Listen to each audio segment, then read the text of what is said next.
18 horas. Notícias de Manaus, Amazonas, Brasil e do mundo. Agora na Mix. Muito boa noite para você, sintonizado em 100,7. Obrigada pela sua companhia. Começa agora o 18 horas de hoje. Boa noite, equipe do 18 horas. Boa noite, Cid Soares. Boa noite, todos bem-vindos. Vamos juntos até as 19. 18 horas. Lembrando que você pode e deve participar do programa com a gente pelo WhatsApp, que é o 994-887592, e também pela live do YouTube. Boa noite para você que nos acompanha aí ao vivo e a cores, né, Cid? Claro, nós queremos saber sua opinião, né? O que você está achando aí dos assuntos que são abordados aqui nas nossas reportagens. Do 18 horas, manda um alôzinho pra gente, participe, 994887592. 18 horas. E vamos aos destaques do 18 horas. Operação da Polícia Federal desarticula quadrilha de tráfico de drogas. Justiça mantém decisão e vereadores não votam o pedido de empréstimo da Prefeitura de 580 milhões de reais. Caderneta da criança está de volta depois de 4 anos sem ser distribuída. E você confere também a nova pesquisa eleitoral para a Prefeitura de Manaus. 18 horas. Esses e outros destaques a partir de agora aqui em 100,7 do programa 18 horas de hoje, terça-feira, dia 16 de abril, e o ano é 2024. 18 horas. Bom, olha, hoje policiais federais amanheceram nas ruas de Manaus para desarticular um grupo criminoso envolvido no esquema de aliciamento e financiamento de mulas do tráfico interestadual de drogas. Mulas são aquelas pessoas contratadas aí para transportar drogas em bagagens ou no próprio corpo. Exatamente, Cid. E segundo as investigações, essas mulas transportavam drogas para outros estados do Brasil, em especial para São Paulo.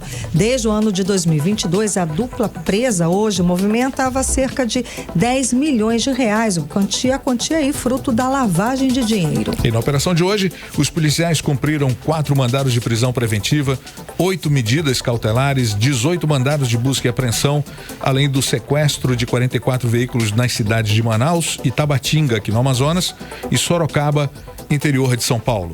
E o repórter André Meirelles acompanhou esse caso, está ao vivo aqui com a gente, traz mais informações. Boa noite, André. Muito boa noite, Karime, boa noite, Cid, boa noite a você, ouvinte, ligado aqui na 100.7. Então, André, essa ação mobilizou aí 70 policiais federais, conta mais pra gente. Isso mesmo, a Polícia Federal aqui apresentou, inclusive na manhã de hoje, o resultado da Operação Narco Grooming, deflagrada na manhã de hoje aqui na capital amazonense, no interior do Amazonas também, ali no município de Tabatinga e Sorocaba, no interior de São Paulo. A Polícia Federal cumpriu 4 mandados de prisão preventiva, 8 medidas cautelares, 18 mandados de busca e apreensão e o sequestro aí de 44 veículos, muitos, de luxos aí desses veículos. O delegado federal Domingos Sávio informou que durante aí a ação foram apreendidas drogas, joias, também uma barra de ouro pesando aí mais de 400 gramas e também outras prisões em flagrantes. A gente vai ouvir agora o balanço aí que o delegado federal Sávio fez na manhã de hoje. Vamos conferir. E hoje, já como resultado preliminar, já tivemos apreensão de mais de 20 veículos, muitos dos quais veículos de luxo, já também o que evidencia essa prática de crime de lavagem de dinheiro.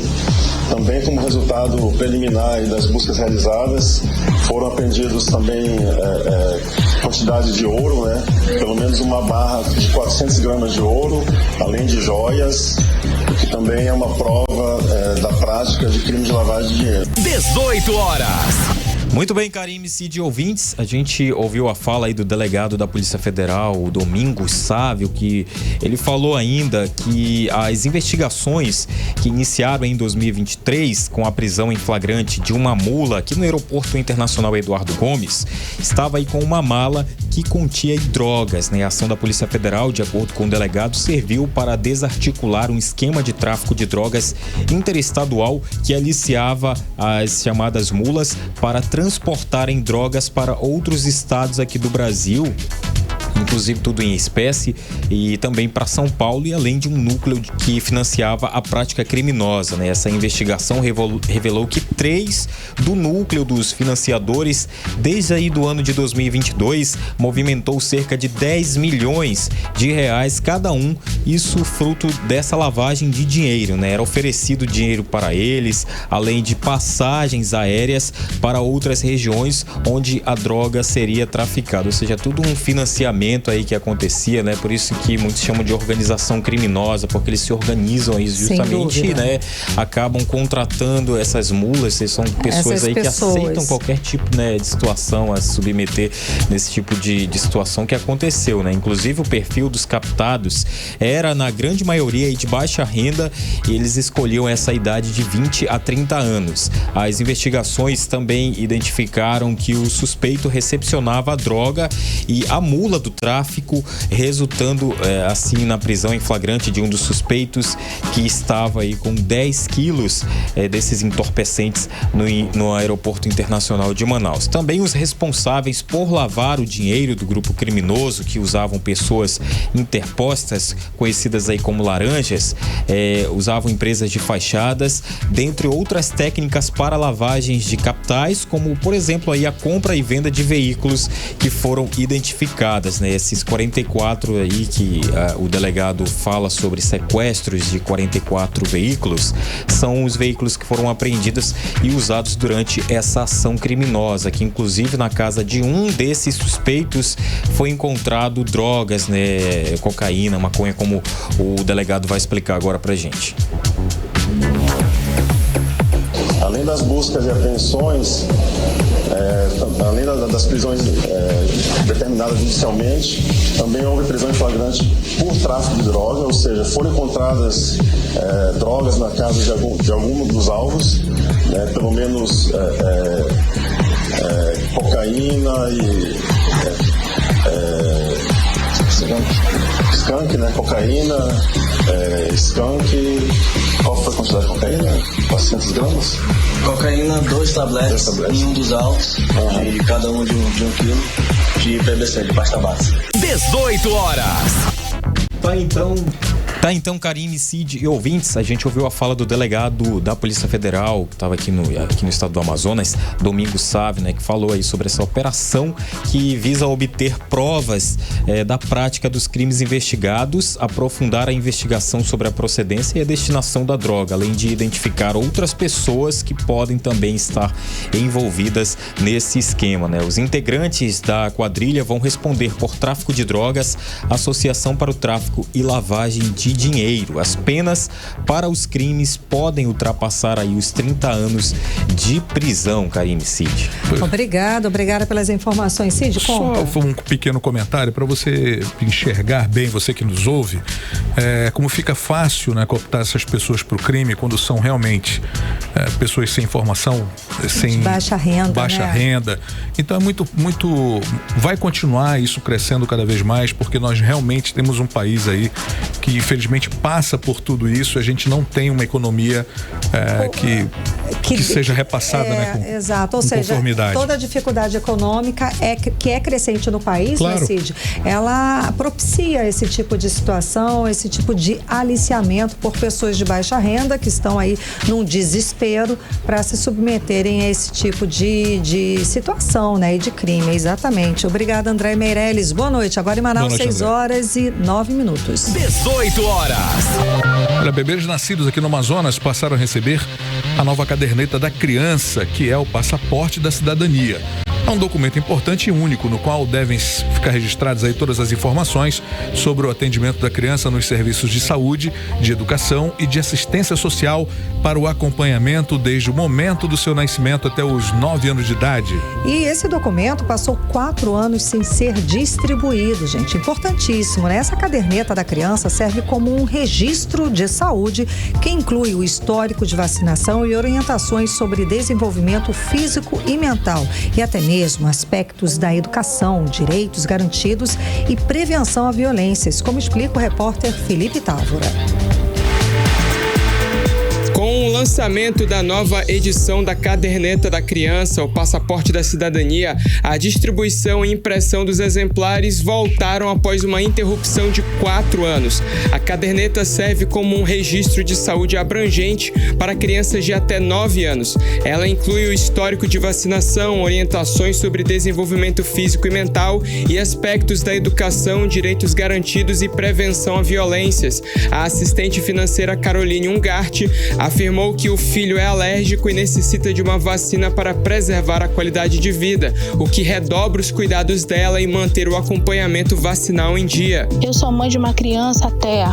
Meu filho, além de autista, possui um outro quadro alérgico, o qual depende de uma vacina que o SUS não cobre, né? Então, mês sim, mês não, eu tenho que arcar com valor para fornecer ao meu filho essa vacinação por tempo indeterminado para que ele tenha uma qualidade de vida, né? E além dessa vacina, eu procuro manter o quadro de vacinação do meu filho, a caderneta do meu filho atualizada, para que eu não tenha outras surpresas na frente, né? Para que ele esteja com a saúde dele em dia, né? Quando criança, meus avós falavam muito a respeito da importância da vacinação, porque no interior havia muito o fato das crianças terem paralisia infantil por não terem acesso à vacinação. Então, eu cresci sabendo da importância da vacinação e eu tento levar à risca, né, a questão de manter a caderneta de vacinação do meu filho atualizada, para que ele não venha a sofrer com consequências mais à frente. A caderneta visa também oferecer uma visão completa do bem-estar da criança com base em informações atualizadas sobre dados como aleitamento materno, alimentação saudável, desenvolvimento da visão e audição, saúde bucal e recomendações para uso seguro de eletrônicos. O Ministério da Saúde informou que serão entregues mais de 44 mil unidades no Amazonas e mais de 50 mil em Manaus.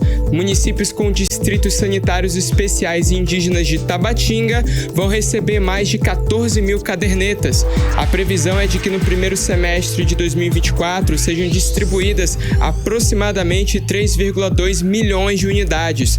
Segundo o Ministério da Saúde, a caderneta orienta os responsáveis desde o primeiro momento de vida sobre as vacinas e todos os cuidados com a criança. Felipe Távora para o 18 horas. Você está ouvindo 18 horas. 6h13 em Manaus, e chegou a hora da gente falar sobre os bastidores da política amazonense com Cíntia Blink, que já está aqui com a gente. Cíntia, boa noite, Cíntia. Então, ano eleitoral e ano quentíssimo, porque vamos ter uma CPI, é isso? A CPI da Secretaria Municipal de Comunicação vai realmente ser instaurada na semana que vem? Conta mais pra gente, Cíntia. Boa noite, Karime. Boa noite, Cid. Todo mundo que está com a gente na 100.7. Então, é isso aí. Foi anunciado hoje pelo presidente da Câmara Municipal de Manaus, vereador Caio André, que no dia 22 vai fazer uma reunião com os líderes dos partidos na Câmara para que seja definido quem vai assumir que lugar, quem vai fazer parte aí dessa CPI. CPI que vai investigar a Secretaria de Comunicação depois daquele episódio do dinheiro na sacola, que, de acordo com a Prefeitura de Manaus, foi um vídeo manipulado, mas de acordo com a oposição, de acordo com a própria pessoa que aparece ali no vídeo, que gravou o vídeo, não há nenhuma manipulação, o vídeo está corretamente, justamente para decifrar. E aí, foi manipulado, não foi? O que aconteceu? Qual que é a verdade dessa história? Estão fazendo a CPI, Comissão Parlamentar de Inquérito, pelos vereadores. Já foi aprovada o parecer da Procuradoria da Câmara Municipal de Manaus pode prosseguir, pode fazer a CPI, tem condição para isso. E agora é ver quem vai ser o presidente, quem vai ser o relator, quem vai ser membro. Vamos lembrar que Tudo bem, tem a CPI, tem que investigar e tudo isso. Mas a gente não pode esquecer que tem aí à nossa frente uma eleição municipal. E municipal não é só prefeito, não. É prefeito e vereador. Então, estar à frente, estar na relatoria, ser membro de uma CPI dessa, significa uma super vitrine para quem estiver nesse lugar. Então, existe regra para saber quais partidos vão ter seus lugares ali. Vai ser bem interessante ver essa composição, porque pode ter base ali também. Pode ter base e oposição, enfim, tem que ver como vai ficar essa briga. Acho que vamos ter longos capítulos até a formação de verdade dessa CPI, mas quem estiver lá dentro vai render muita história e por alguns meses. E será que tem base ainda lá? Ainda tem base. Davi Almeida tem com quem contar, mas ele tem que ver como é que faz, porque existe toda uma conta para saber quais partidos vão ter representantes nessa CPI. Enfim, na época da CPI da saúde aqui na Assembleia Legislativa, a gente viveu um pouco isso. Como a Câmara são 41 vereadores, tem que refazer esses cálculos, ver se o regimento é igual, mas certamente é parecido sim, porque também é assim em Brasília. E enfim, vai ser interessante de acompanhar. Karime, Cid. Blink, olha, a Justiça manteve a decisão de proibir os vereadores de votarem o projeto que autoriza a Prefeitura a tomar um empréstimo de 580 milhões de reais. Isso aí já virou uma salada, né? Não sai novela, enfim. Né? Uma novela. A decisão agora foi da presidente do Tribunal de Justiça, Nélia Caminha. Essa história eu quero ouvir. Ontem eu saí daqui porque, olha, desembargadores, presidentes, juízes, por favor, deem decisão antes do programa começar. Obrigada. Porque eu tinha saído daqui dizendo, olha, o vereador William Lemão entrou com mandado de segurança para dizer que não podia continuar, não podia deixar tramitar esse assunto lá na Câmara Municipal de Manaus. Por quê? Porque ele foi feito com vício de rito. Não vou falar corretamente, mas enfim, era para ser com maioria absoluta e foi com maioria simples a votação. Então, para o vereador foi feito errado, então estava equivocada aquela votação, tem que fazer tudo de novo. O desembargador Lafayette Vieira falou, ok, vamos suspender, quero ouvir a Procuradoria-Geral do município, quero ouvir a Procuradoria da Câmara. Mais tarde, o prefeito entra com algum tipo de ação no tribunal para dizer assim, olha só, é necessário que isso seja votado com urgência, porque a gente está falando de uma matéria que é importante para Manaus. Esse empréstimo de 580 milhões tem que sair, porque ele vai o resultado dele vai ser uma série de investimentos em infraestrutura para a cidade de Manaus, isso é importante, tal e tal e tal. A presidente do tribunal, Nélia Caminha, olhou essa história e falou assim, não precisa de urgência não, vamos deixar tramitar naturalmente. Ou seja, o prefeito Davi Almeida teve 2 derrotas na justiça com essa história do empréstimo, que, vamos lembrar, começou ano passado, no valor de 600 milhões. Agora baixou, aliás, ainda no passado baixou para 580 milhões. Ele deu mais detalhes, passou na Câmara, mas no fim não foi aprovado realmente, está nessa situação até hoje, por causa de todo esse caminho. E agora na Justiça tem que vencer o caminho na Justiça para depois voltar para a Câmara, se for o caso, e aí talvez tenha uma nova votação e vamos ver, essa história não acaba nem fica pouca. É novela, né? Mexicana, do jeito que tem os capítulos e as novidades e as reviravoltas. E os plots, né? Exato. Blink, agora o ex-presidente Bolsonaro, ele antecipou a visita aqui para Manaus e agora ele vai ser agora no início de maio, é isso? É isso, agora 3 e 4 de maio. Ele tá vindo junto com a esposa, Michele Bolsonaro, ex-primeira-dama do Brasil. Por quê? Porque a deputada estadual Débora Menezes, já era esperado que eles viessem em maio, né? Que a Débora Menezes deu para ela, na verdade não só a Débora, mas a Débora foi a autora, o título de cidadã do Amazonas. E aí ele vem junto com ela para viver esse momento, receber aí o título, mas Débora fala que o casal vai ter uma agenda cheia em Manaus. Inclusive, ela fala que vai ter um evento do PL Mulher que vai ser realizado dia 4 de abril. Eu não trouxe aqui ontem, mas esse PL Mulher tá vivendo uma fase de briga ali dentro. Por quê?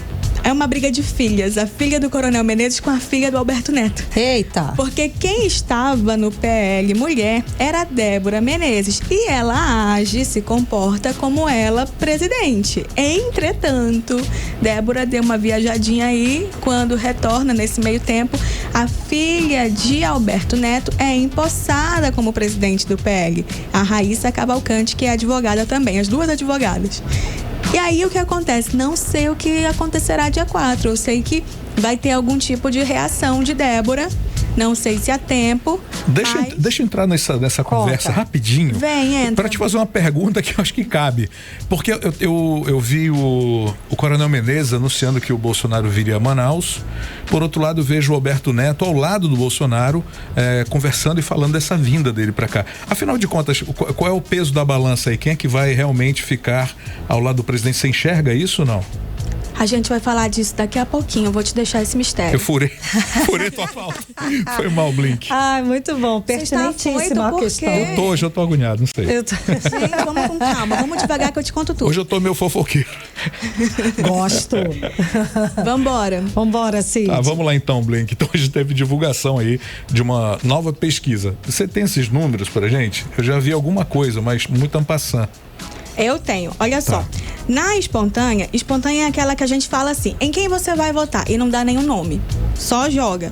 A gente tem o não respondeu, ele é o grande vencedor. Ainda, né? Não respondeu, não sabe. Ou seja, nada está decidido nessa eleição. 68,9%. Tá falando de 70%. Quer dizer, não tem nenhum nome para chutar, né? Elas não têm um nome ainda. Então isso mostra pra gente que ou a eleição ainda não é assunto popular, ainda não é assunto de todo mundo, a gente que está mais atento a isso porque é nosso mundo ficar acompanhando, ou as pessoas não sabem em quem votar mesmo, apesar de muita opção, não tem nenhuma para escolher. Branco e nulo 7%, até que ok, esperado ali, né? Davi Almeida é o nome mais lembrado, 12,5%, depois vem Amon Mandel, 5,6%, depois vem Capitão Alberto Neto, 2,8%, logo abaixo dele vem com 1% Roberto Cidade, depois seguindo essa linha aí vem Marcelo Ramos, Wilker Barreto, Maria do Carmo. Aí já na estimulada, aí você já dá opções. Em quem você votaria? Fulano. Nesse caso, o não sabe, não respondeu, cai para 5,9%, branco e nulo fica 8,3%, até um pouquinho alto. Davi Almeida aparece com 29,3%, Amon Mandel com 25,9%, mostrando o empate entre esses dois, os dois preferidos desde sempre a gente vê a eleição, né? Eleitoral. Capitão Alberto Neto aparece em primeiro com 11,5%, logo atrás dele vem Roberto Cidade com 7,6%, depois vem Marcelo Ramos com 6,3%, Maria do Carmo com 2,9% e o Wilker Barreto com 2,5%. Agora, uma informação que eu queria trazer dessa pesquisa é o seguinte, aquela transferência de votos, sabe? Que o presidente Lula é capaz de ter, que o ex-presidente Jair Bolsonaro e o Wilson Lima, governador Wilson Lima. De acordo com o que a gente encontra na pesquisa aqui, seguiria a indicação com toda certeza de Jair Bolsonaro 26,9% dos eleitores ouvidos, né? Do presidente Lula 20,4% e do Wilson Lima 12,4%. Então isso é bem interessante da gente ver essa transferência para saber se vai pesar ou não Jair Bolsonaro, o Wilson. O que significa essa vinda, né, de Bolsonaro para cá? Realmente com esses números que você está falando, muda o quadro inteiro, não é isso? Mas a gente tem um Jair Bolsonaro segurando a mão de Alberto Neto há um tempo, né? Importante lembrar.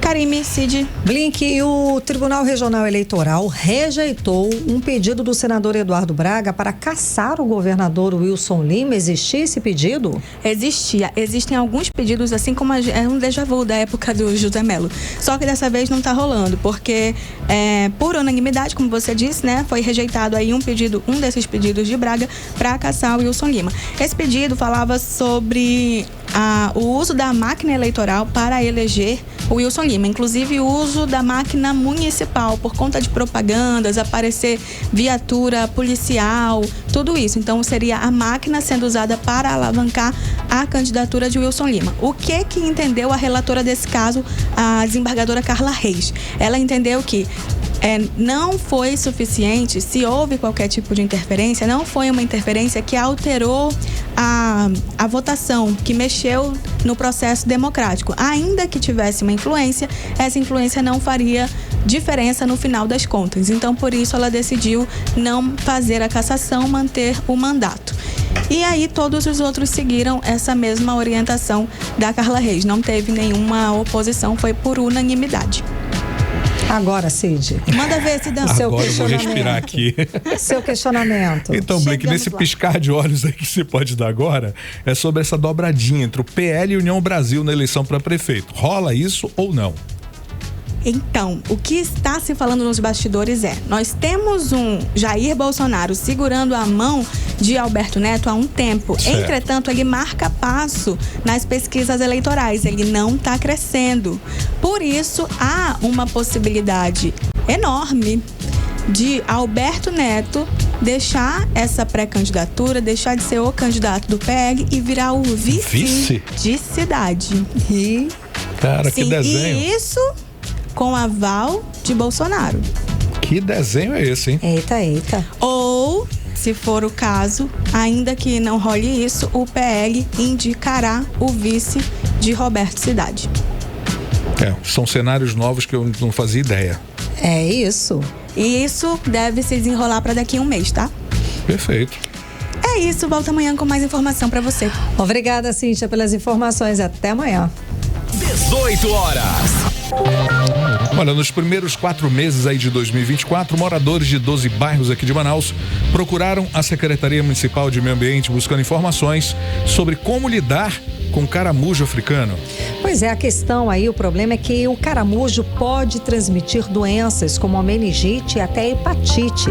E ele se prolifera muito, justamente nesse período de chuva. Vamos acompanhar mais detalhes a respeito do assunto agora com Nathalie Moraes.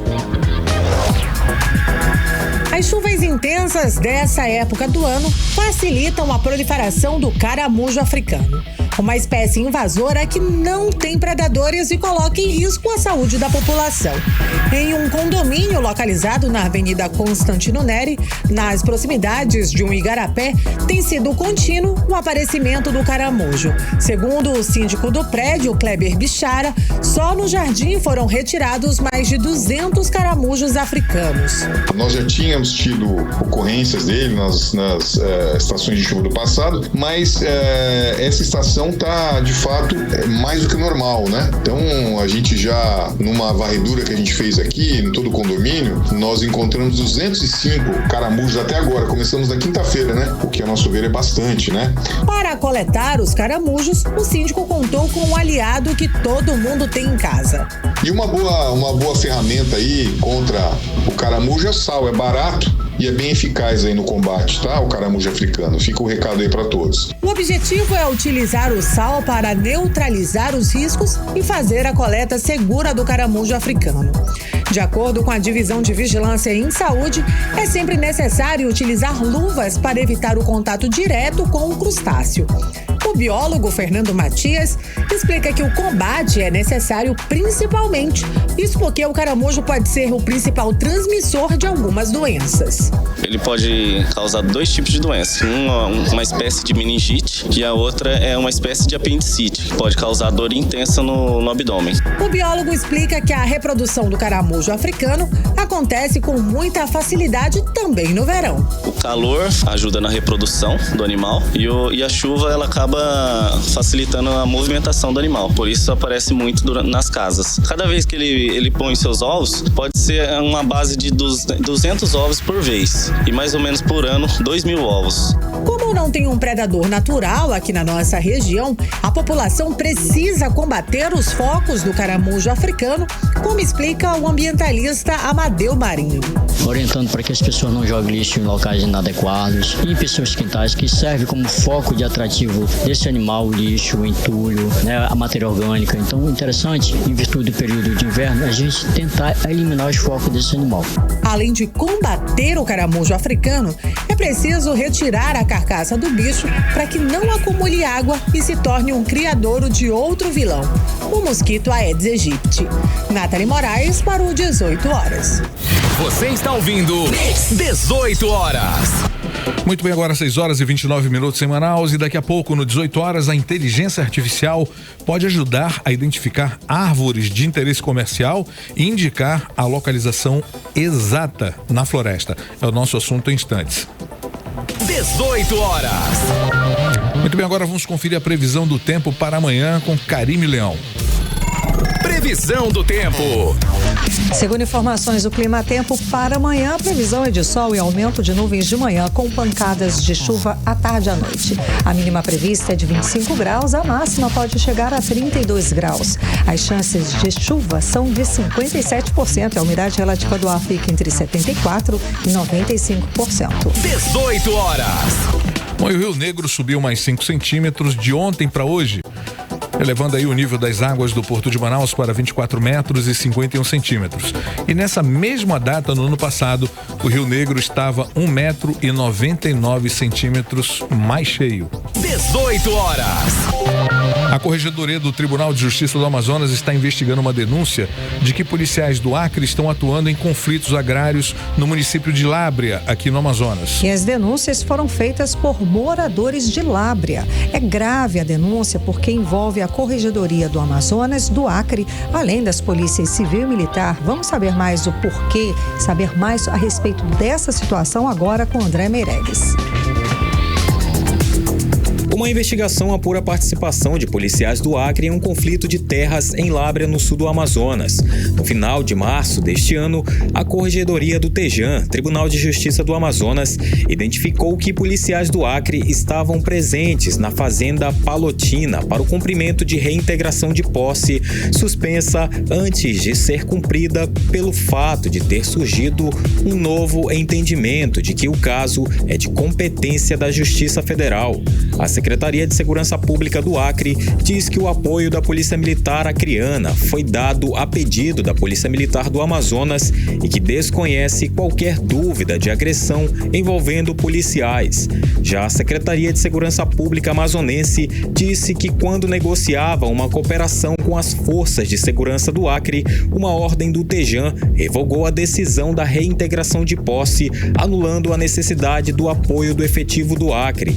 A Corregedoria do TEJAN, a Polícia Federal e a Governança Fundiária do INCRA, Instituto Nacional de Colonização e Reforma Agrária, foram até o local para ouvir das famílias as denúncias sobre os abusos supostamente praticados por policiais do Acre a mando de Sidney Zamora, alegadamente dono da fazenda Palotina.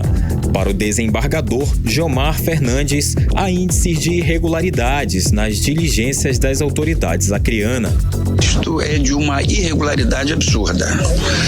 Em primeiro lugar, porque não houve pedido pela autoridade judiciária de que policiais de estados vizinhos venham cumprir diligências a mando do próprio Poder Judiciário. Isso será investigado. Eu próprio denunciarei a Procuradoria da República para que investigue esta invasão da Polícia Militar do Estado do Acre em terras do Amazonas. O diretor de Governança Fundiária do INCRA, João Pedro Gonçalves, diz que a terra é da União. Não pertence à fazenda, pertence à União. Se tem um combate que o INCRA não abre mão de fazê-lo, é contra a grilagem nesta região e em qualquer canto do Brasil. Aqui é a grilagem que acontece, interesses incompatíveis, inclusive com as regras da regularização fundiária que o INCRA faz no dia a dia. O advogado do suposto dono das terras, Sidney Zamora, apresentou documentos da Superintendência Regional do INCRA no Amazonas e pela sede do Instituto em Brasília, em que são reconhecidas a posse da fazenda a Zamora. Segundo a defesa do fazendeiro, Zamora desconhece qualquer ação violenta na fazenda e que não tem policiais entre os seus funcionários. O desembargador Jomar Fernandes determinou o afastamento da chefe do cartório de Lábrea por 90 dias e nomeou um interventor para investigar possível omissão do cartório em relação ao desaparecimento de documentos e da falta de envio de documentação solicitadas pelo INCRE. Jomar encaminhou ainda ao Ministério Público e às corregedorias da Polícia Militar do Acre e do Amazonas vídeos e denúncias de moradores que mostram a ação de supostos policiais militares do Acre na região. André Meirelles para o 18 Horas. Você está ouvindo 18 Horas. Agora 6h34, sabe aqueles cigarros eletrônicos que a galera chama de vapor, não sei bem o nome? Acho que é. Vapor, vou ficar no vapor aqui que eu acho que é internacional essa coisa. Acho que vai pro vapor mesmo. Bom, a Receita Federal apreendeu em um carregamento com mais de 1.500 cigarros eletrônicos aqui no Aeroporto Internacional Eduardo Gomes. Pois é, Cid, a Receita Federal descobriu esse carregamento por denúncia anônima. O material estava escondido em 48 encomendas dos Correios, que veio de São Paulo e seria distribuído em lojas do mercado clandestino aqui de Manaus. Lembrando que a venda desses cigarros é proibida por lei, como explica Rodrigo Soares. A Receita Federal conseguiu interceptar um carregamento de cigarro eletrônico no Aeroporto Internacional Eduardo Gomes. A apreensão acende o alerta para os riscos do uso do famoso vapor para a saúde. Foram apreendidas mais de 1.500 unidades de vapor que estavam escondidas em 48 encomendas dos Correios. Segundo o Serviço de Vigilância e Repreensão ao Contrabando e Descaminho, a carga do material ilícito seria distribuída para lojas do Mercado Negro de Manaus. Dados do Ministério da Justiça mostram que desde 2023 foram apreendidas mais de 3 milhões de unidades de cigarros eletrônicos em todo o país. Boa parte abastece o mercado clandestino no norte e nordeste do Brasil. De acordo com o fiscal da Receita Federal, Casimiro Neves, a importação, a comercialização e a propaganda do dispositivo eletrônico para fumo são proibidas. Nessa modalidade criminosa de contrabando, eles não têm preocupação em esconder. Eles acham que eles trazendo aí podem passar despercebidos. O problema é que tem muita gente consumindo o produto ilegal. Segundo o Ministério da Saúde, o uso dos cigarros eletrônicos cresceu 500% em 6 anos. Os números preocupam as autoridades pelos riscos à saúde. Segundo o médico Marcelo Rabadir, o cigarro eletrônico compromete o sistema respiratório. Uma doença comum que é no nosso país, no mundo todo, é o enfisema. E o enfisema é muito comum em quem fuma, mas historicamente o enfisema acomete pessoas acima de 40 anos. O que nós vamos passar a perceber é que nós vamos ter pacientes com 25, 30 anos com enfisema, porque o grau de destruição é muito maior com o cigarro eletrônico. Os médicos alertam que o aroma, o sabor e o formato dos cigarros eletrônicos podem até ser diferentes dos convencionais, mas os riscos à saúde são maiores. Rodrigo Soares para o 18 Horas. Você está ouvindo 18 Horas. Bem, agora uma daquelas matérias assim bem interessantes, né, para não dizer o mínimo, né? Uma ferramenta inédita aqui no Brasil utiliza inteligência artificial para ajudar a identificar árvores de interesse comercial e aí indicar sua localização exata na floresta. Mega interessante, hein? Muito interessante. E diz que esse recurso aí pode reduzir os custos de produções. Vamos entender melhor na reportagem de Felipe Távora. Graças à ferramenta, que é chamada de NetFlora, espécies como castanheira, cumaru-ferro, açaí e cedro são reconhecidas com índices de acerto de 95%. O resultado torna mais sustentável o manejo de florestas na Amazônia. A advogada Penélope Antoni, mestre em Direito Ambiental, afirma que o uso de tecnologias com sensoriamento remoto não é novidade na área ambiental, mas a inteligência artificial trouxe mais valor a esse tipo de recurso. A profissional considera que a utilização dessa espécie de tecnologia é de muita importância por causa das proporções que os biomas brasileiros possuem. Essas ferramentas vêm no intuito de melhorar a fiscalização, né? Agregar mais valor a essa fiscalização, agregar mais possibilidades de trazer uma fiscalização mais eficaz. Contudo, mesmo com a utilização dessas tecnologias, se não houver um reaparelhamento dos órgãos ambientais, elas não vão surtir tanto efeito.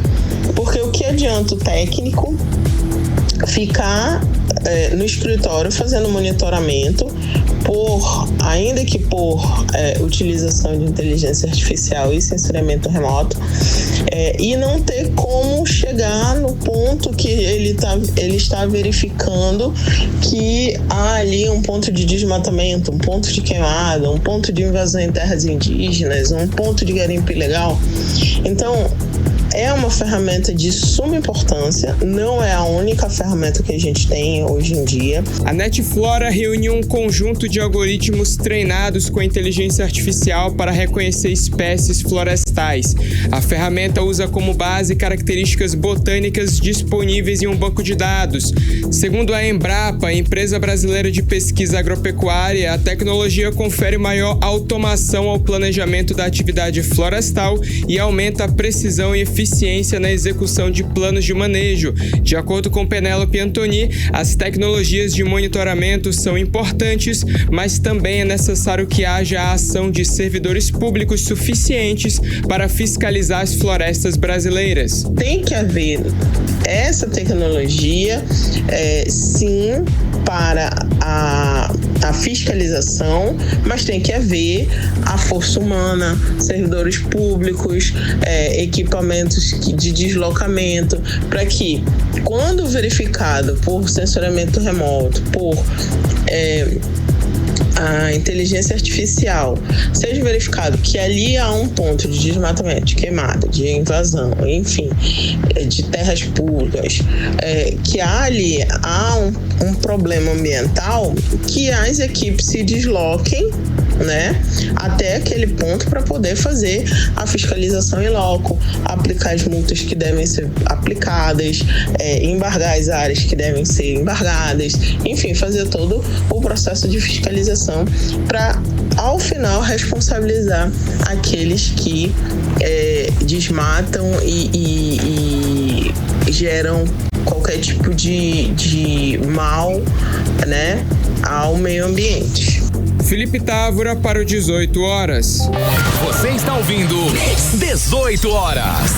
Seguimos agora para Brasília. Vamos conversar com o nosso correspondente, o jornalista Carlos Eduardo Matos. Cadu, boa noite, Cadu. Então, o Senado começa a votar hoje a PEC das drogas, a proposta de emenda à Constituição que proíbe o posse e o porte de qualquer tipo de droga. Cadu, como é que está esse debate por aí? Conta pra gente. Boa noite. Boa noite, Karime. Boa noite, Cid Soares. Boa noite. Ouvintes dos 18 horas. Karime, a votação começou agora há pouco, viu? Assim que o programa entrou no ar, a votação começou, viu? Eu acho que estava esperando a gente entrar no ar, viu? Mas o resultado a gente vai saber logo mais, porque as lideranças dos partidos estão falando nesse momento, dando encaminhamento aos senadores, né?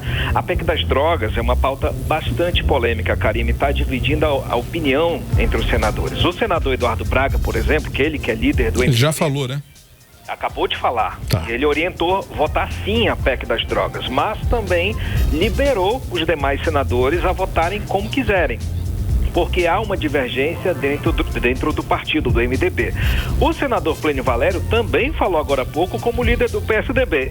Embora ele seja um líder solitário, né, porque só tem ele no PSDB agora, mas ele fez um discurso falando que foi eleito pelo povo do Amazonas, e o povo do Amazonas pensa, assim como ele, que é a favor da PEC das drogas, enfim. Então o debate, mas pelo que foi falado no plenário, né, há uma certa maioria a favor pela aprovação da PEC das drogas. Estou falando certa, mas eu acho que é até bem maior do que isso, tá? Mas a gente precisa aguardar. Eu sou sempre muito conservador nessa parte, porque a gente tem muita surpresa depois da votação. Mas vamos aguardar, Karime, porque é uma pauta muito polêmica, tem muito senador sendo cobrado nas redes sociais pelos eleitores, né? Então tem muita gente que pode mudar de voto na última hora. Porque, Karime, essa PEC das drogas não é nem de longe a solução para a política, para resolver alguma coisa na política antidrogas do país, tá? É uma questão muito mais profunda que mudar a Constituição para prender quem anda com droga no bolso, tá? Ou seja, essa PEC das drogas, a questão aqui, dentro no bojo dessa PEC das drogas, é um enfrentamento ao Supremo Tribunal Federal. Há uma queda de braço entre os dois poderes, né? A gente sabe disso e a gente já falou sobre isso. O Congresso entende que essa questão de criminalizar ou descriminalizar o porte, a posse de drogas é uma questão exclusiva do Poder Legislativo. E aí o Supremo entende o contrário, né? Entende que o texto da lei lei de drogas do país não precisa ser alterado. Na verdade, o que eles entendem é que o entendimento que precisa ser reformulado, o entendimento da Suprema Corte. Ou seja, Karime, a PEC das drogas, se ela for aprovada nas duas casas, Câmara e Senado, vai ser uma mensagem do Congresso Nacional ao Supremo Tribunal Federal, que está lá julgando aquela ação que trata da descriminalização da maconha. Lá o placar está por enquanto de 5-3, né? Faltando apenas um voto para formar a maioria pela descriminalização. Então o Senado está se adiantando nessa pauta, jogou essa pauta para cima antes de qualquer decisão do STF. Então está um correndo atrás do outro, correndo do rabo atrás do outro. Então vamos seguir acompanhando, porque essa votação, por enquanto, como é PEC, são 2 turnos de votação. Então vamos votar agora o primeiro turno. O que a gente não sabe é se vai ser votado o segundo turno. Talvez o segundo turno de votação fique para amanhã. Então esse debate segue aí. Vamos seguir aguardando. Karime, Cid. Bom, Cadu, apesar da crise política no Ministério da Saúde, a ministra Nízia Trindade diz que fica no cargo. Tá segura mesmo? Como é que tá isso aí? Cid, a ministra bateu no peito e disse que sim, viu? Ela fica e com a anuência do presidente Lula. Hoje a ministra Nízia Trindade foi a convidada principal aí da audiência pública no Senado, na Comissão de Assuntos Sociais, para falar sobre as ações do Ministério da Saúde. Claro, aquilo lá foi para tentar ver o que ela está fazendo. Foi uma chamada da oposição. Ela foi cobrada não só pelos senadores da oposição, teve fogo amigo também. Um senador perguntou se ela se sente capaz de continuar no cargo de ministra, já que ela é uma técnica e não uma agente política, né? E aí ela respondeu que sim, que se sente honrada em ocupar o Ministério da Saúde, que não há nenhuma hipótese de desistir ou entregar o cargo. E aí, Cid, diante da pressão da oposição, né, entrou a tropa de choque do governo. O senador Omar Aziz, conhecido aí pelo perfil Pé na Porta, né, ele saiu em defesa da ministra, partindo para cima de quem estava criticando ela. Eu separei um trecho da fala do senador Omar Aziz. Vamos ouvir o que ele falou. Acontece que nós passamos muito tempo trabalhando para que a vacina existisse e depois me aparece ministro, médico não acreditando na ciência, que não eram atacados como a senhora tem sido atacada hoje por alguns parlamentares. Aqui a minha solidariedade, a pessoa, o seu trabalho, a sua pessoa e ao cargo que a senhora está exercendo momentaneamente, porque a senhora tem uma história na ciência e essa história não vai ser apagada por palavras que venham de qualquer lugar. Eu quero aqui lhe dizer, ministra, que eu tenho um respeito muito grande pelo seu trabalho. Não é fácil ter uma pasta dessa. Nós temos vários problemas, não é em 5 minutos que eu vou colocar os problemas que nós temos, que são crônicos no Brasil. Nós temos uma entrada da urgência e emergência boa, mas nós temos uma resolutividade ruim. Saíram muitos médicos que trabalhavam com tanto prazer no meu estado, que eram cubanos, foram embora, foram expulsos do nosso país, que ajudavam muito na atenção básica de saúde. Isso foi uma grande perda. E essa perda foi questões ideológicas. 18 horas. A gente acompanhou a fala do senador Omar Aziz a respeito de toda essa queda, essa situação queda de braço lá no Ministério da Saúde, né, Cadu? Pé na porta. Pé na porta, boa. Exatamente. Karime, Nízia Trindade, ela segue navegando em mar revolto, né? Ela tem o apoio do Palácio do Planalto, como ela disse, ela tem o apoio do presidente Lula, principalmente do ministro Padilha, né, que é o ministro das Relações Institucionais, ele que segura todo o rojão, mas tem gente no PT, no núcleo do PT, querendo a saída dela. Na verdade, Nízia não só não deixa o cargo porque o presidente Lula não quer rifar o cargo dela de ministro da Saúde.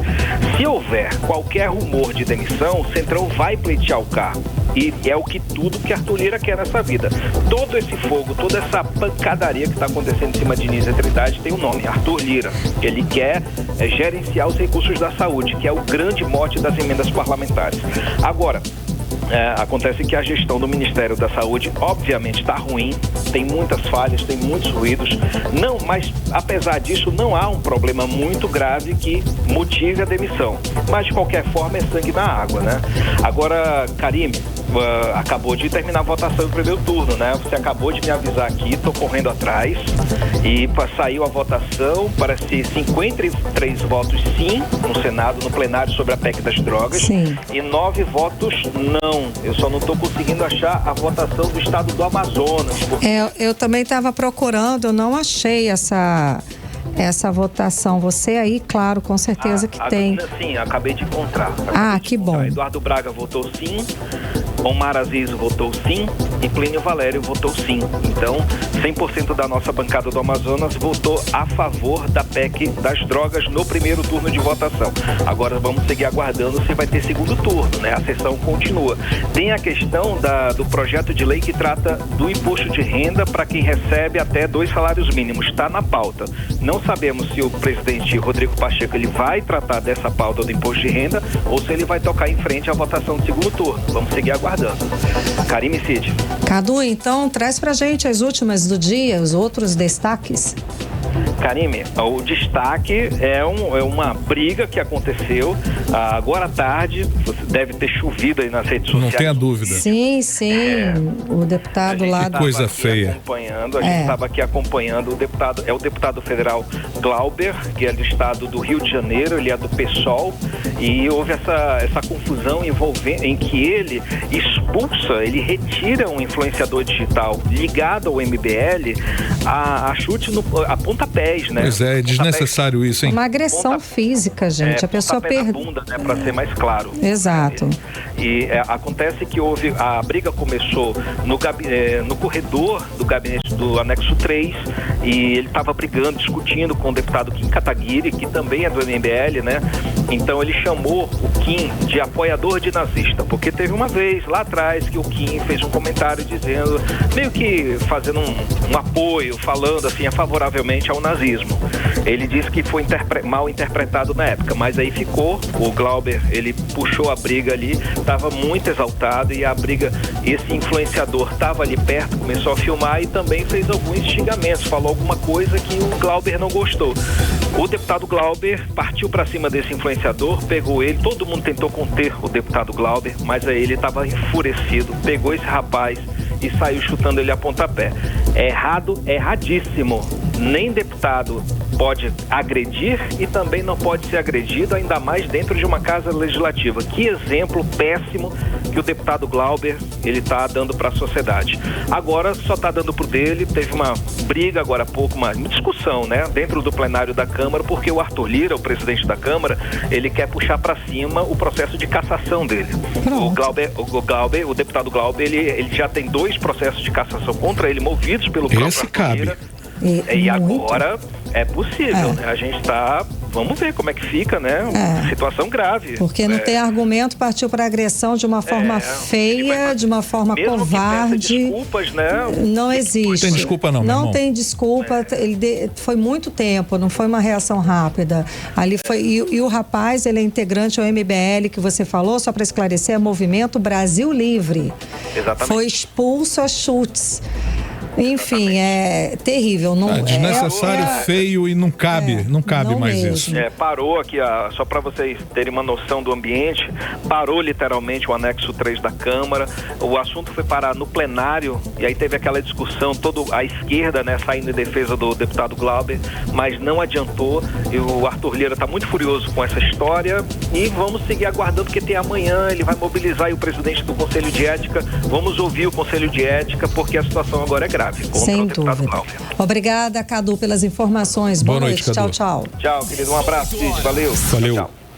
Olha, hoje foi anunciado aí o plano de ações para atender as crianças nesse período sazonal em que temos um surto de síndrome respiratória aguda grave. Então, o plano do Estado inclui aí várias ações como ampliação do número de leitos, reorganização do atendimento e monitoramento diário das demandas nas unidades, como explica o repórter André Meirelles. Durante o período sazonal de síndrome respiratória aguda grave no Amazonas, a saúde do estado vai iniciar um plano de ações voltado ao público infantil. Para reforçar o serviço de urgência e emergência, os hospitais infantis estarão atuando com capacidade ampliada com suporte laboratorial e de imagem.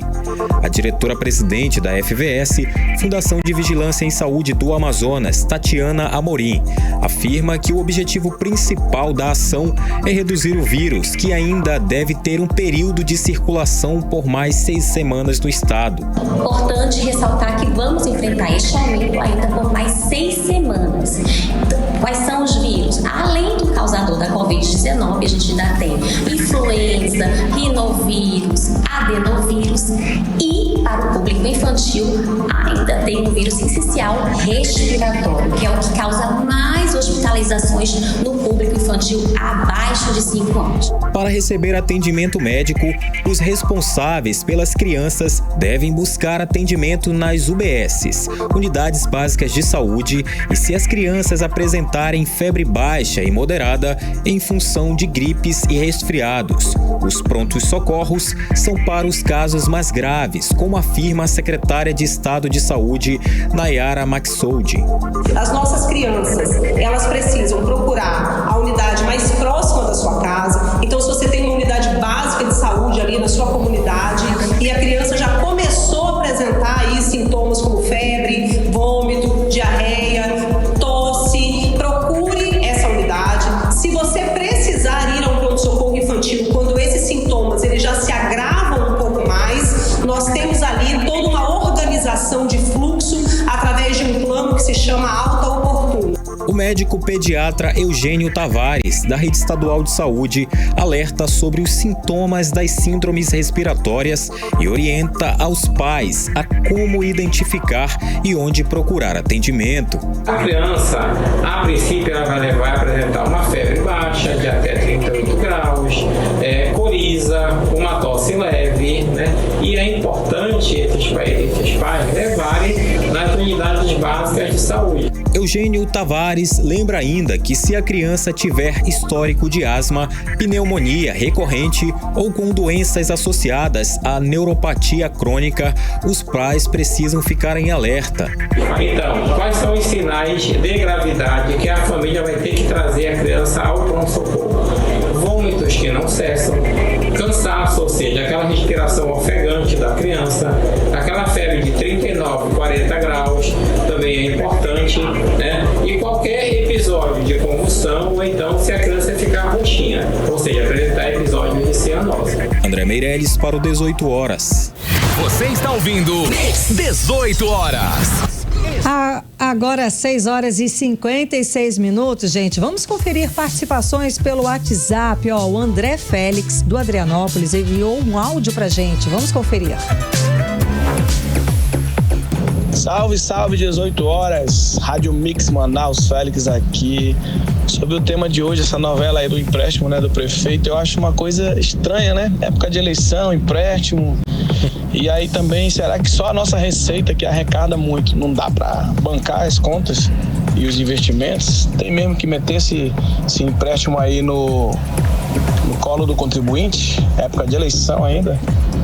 Valeu! 18 horas. Boa, Só Félix. rindo, Valeu. A participação Valeu do Félix, Andrés Félix, do Adrianópolis. Pois é, quem ligou pro 994887509, não é isso? Exato, Cid. Vamos lá, 7592. 92, perfeito. Quem também enviou seu áudio aqui pra gente foi o Joabes Oliveira, do Santa Etelvina. Vamos ouvir. Fala, 18 horas, Joabes aqui do Santa Etelvina, tudo bem? Passando aqui pra mandar um alô pra vocês aí, um beijão forte pra Karine, abração pro Cid aí, toda a equipe aí, o Carlão acho que deve estar de férias, né?